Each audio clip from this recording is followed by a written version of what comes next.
Concepts पढ़ाएंगे, सबको सिखाएंगे। इस वीडियो सीरीज में आज का टॉपिक है how a company goes public.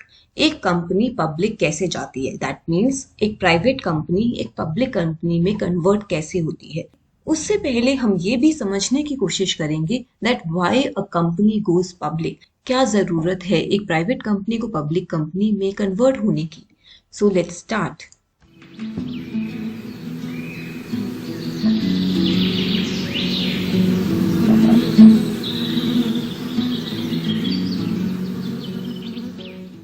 Hello friends, welcome to iExamB's Law Channel Legally. I am Vidhika, your law faculty at iExamB. In this video series, we are discussing some basic concepts, basic legal concepts which can help you understand the various topics. We have already discussed two concepts. One is on types of companies and the other is how a company raises capital. In this video, we will talk about how a company goes public and what is the rule of stock exchange when a company goes public or after a company goes public. First of all, let's understand what is meant by a company goes public. So let's take a company which is a private company and it is an unlisted company. Unlisted because it is not listed on the stock exchange. Only public companies are listed on the stock exchange because stock exchange provides secondary market for trading of the company shares. So here we have one unlisted private company. This company offers shares. Shares are issued to the public via initial public offerings. We have briefly discussed IPOs in previous lecture also. IPOs are initial public offerings, the first time when a company issues shares to the public, to common investors, to retail investors in bulk. Prior to that, the company would have been raising capital through different means like private placement, rights issue, bonus issue, etc. So here a company has issued shares. अब investors इस company में general public in shares को purchase करते हैं and as a result the general public owns a portion of the company. When the retail investors buy shares in a company, as per the percentage of their shareholding, they get ownership in the company.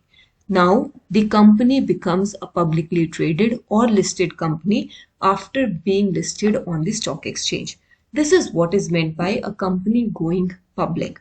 So far, we have understood what is meant by company going public. Now, what is the need for a company to go public? Why a company goes public? The first reason is to raise capital. ये हमने पिछले lecture में भी पढ़ा था। एक company को अपने बिजनेस नीड्स के लिए फाइनेंस की जरूरत है, कैपिटल की जरूरत है। So one of the way is issuing of IPOs. Initial public offer के through company tries to raise capital from the retail investors. The next reason is better public image. IPO lets a company gain more exposure, more recognition. Thus, in turn, this will allow customers to trust the company and the product and services which that company provides. Hence, issue of IPOs enhances the public image and it leads to easy mergers, easy acquisitions, smoother cash flow due to public listing of shares. The next reason is value assessment. Once a company's stocks get listed on a stock exchange, its value is equal to that an investor is willing to pay for it. Hence, it lets outsiders know the current value, current worth of the company. This value assessment is very much necessary. It is indispensable for a company which is willing to grow in future. Next reason is it enhances credibility. As a result of launching the IPO, and increased visibility of the company's credibility will also increase. Issue of IPOs gives better public image, it enhances credibility, it provides accurate assessment to the company's worth. Also in enhanced credibility, the fiscal data, the financial statements become more transparent and thereby SEBI's requirements are fulfilled by reporting it periodically. And another reason is there is price transparency. When a company raises capital from the market, the company supposedly reaches a stable financial condition and hence increases the price transparency. Thus, these are some of the reasons due to which a company decides to go public. Now, before going public, a company has to fulfill certain mandatory requirements. There are certain mandatory requirements before starting the procedure of going public. These are mentioned under Companies Act. The first one is alteration of articles is required under section 14. It is clearly mentioned under section number 14 that when a company decides to go public, then alteration of articles is required. The company by special resolution altered its articles of association, having the effect of conversion of a private company into public company, and the copy of these alterations shall be filed with the registrar within a period of 15 days. Another thing that is to be done is the name clause in the memorandum has to be amended. Earlier it was a private limited company. Now the private word has to be removed. Either the word public limited has to be inserted or it can stay limited. Thus, the name clause of memorandum needs to be amended. Also, the alteration of memorandum and articles of the company should be as per the Companies Act provisions as given under section number 18 of the Companies Act. Whatever amendments are made, an application should be filed to the registrar for conversion of a private company into a public company, and then the registrar offers new certificate of incorporation of the converted public company. That certificate of incorporation by the registrar is mentioned under section number 18 subsection 2. And apart from these, the private company has to meet the requirements, the obligations of a public company, which are with respect to the number of members, the directors, authorized share capital, paid up share capital if any, which are mentioned under Companies Act related to the public company. We know that the minimum number of members required in a public and a private company are different. So if a private company decides to go public, tomorrow they will have to meet the necessary requirements of a public company. Now, when all these have been taken care of, all these have been done, then we will talk about the procedure of going public. What all procedure is being followed. The first thing in this procedure is the company hires underwriter and investment bank. Now, what is an underwriter? What is an investment bank? इनका क्या role है? An investment bank is kind of a financial service company. It acts as an intermediary in large and complex financial transactions and is usually involved when a startup company prepares for its launch of an initial public offering. What they do? They serve as middlemen between a company and investors. Whenever the company issues stock or bonds to the investors, they assist with pricing of financial instruments to maximize revenue and also navigate regulatory requirements. अब underwriter का क्या role होता है? Underwriters can be investment banks also. Usually these underwriters, they are financial specialists. They work closely with the issuing body, with the company, to determine the initial offering price of the securities, to buy the securities from the issuer and sell the securities to investors via the underwriters distribution network. Also, there is one crucial role of underwriter.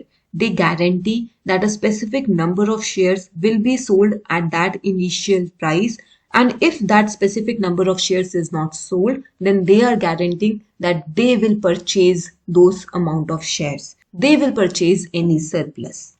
The second step is to draft the prospectus. Red herring prospectus is drafted and is sent for registration of IPO.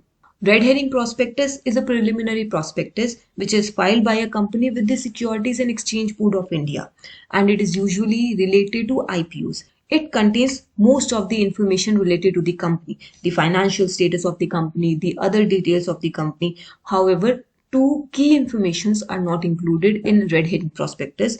One is the price of the shares and second is the number of shares that are going to be offered to the people.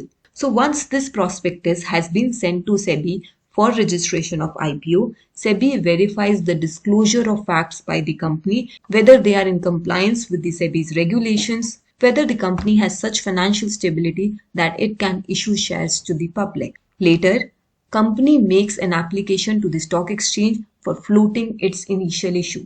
Once SEBI has verified the disclosure of facts by the company, then now the company will make an application to the stock exchange that it is ready for initial issue. The stock exchange should float the initial issue of the company. Then the company tries to create awareness, tries to create buzz in the market that they are launching their IPOs, that they are going public.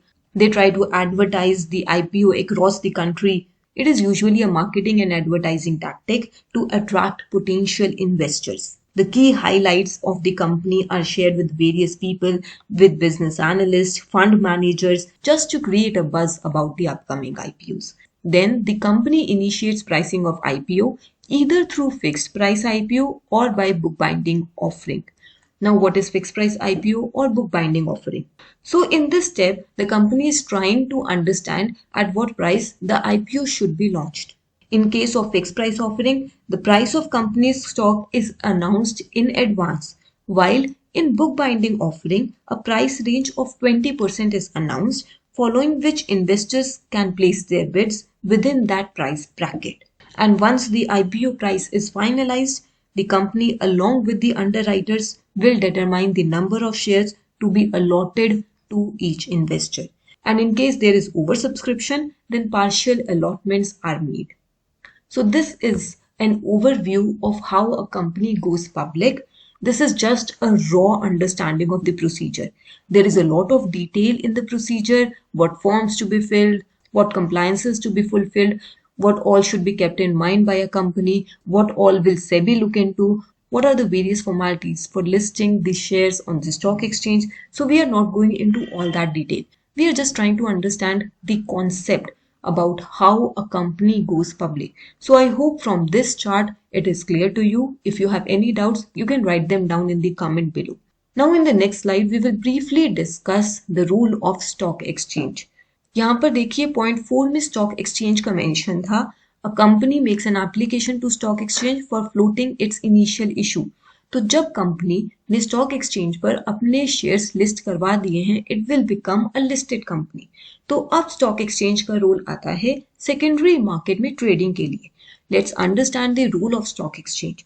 Let's say यही वो company थी ABC limited, जिस company ने अपने shares IPO के through issue किए थे. That company has listed its stock exchange, let's say on BSE, on Bombay Stock Exchange. Here this NSDL is a depository. What is the role of depository in the securities market? We will study in the upcoming conceptual videos. अभी इसमें हम लोग stock exchange का role समझते हैं. तो अब क्या है एक्स ने क्या किया था, आईपीओज में एबीसी लिमिटेड के शेयर्स खरीदे थे. Now x wants to sell those shares and Y is looking for shares of ABC Limited. तो क्या X और Y डायरेक्टली स्टॉक एक्सचेंज के प्लेटफॉर्म पे एक दूसरे को ढूंढ सकते हैं और ट्रांजैक्शन कर सकते हैं? X Y को बेच देगा, Y खरीद लेगा और ट्रांजैक्शन कंप्लीट हो जाएगा. तो क्या वो ऐसे कर सकते हैं? नहीं.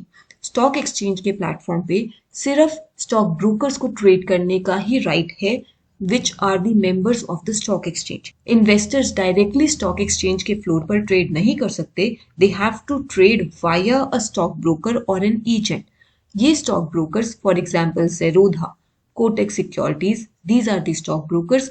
These help the investors to find the recipients and they help them in trading on the stock exchange.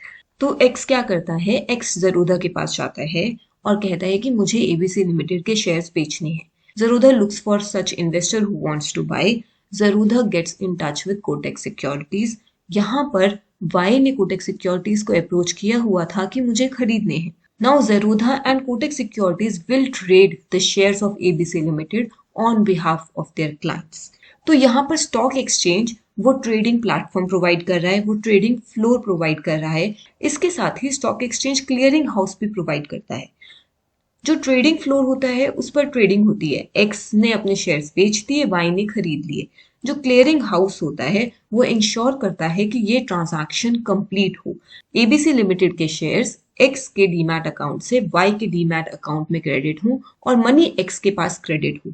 ये जो रोल है final settlement of that trade, of that transaction, this is insured by the clearing house and stock exchange provides that trading floor, that clearing house.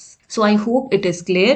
अगर कोई भी doubt है तो आप नीचे कमेंट बॉक्स में मेंशन कर सकते हैं. So that was all in today's topic of how a company goes public and what is the role of stock exchange. In my next video, I'll discuss the types of securities market. आपने मुझे बार बार कहते हुए सुना है there is primary market, there is secondary market. तो हम primary और secondary market के concepts को थोड़ा और समझेंगे.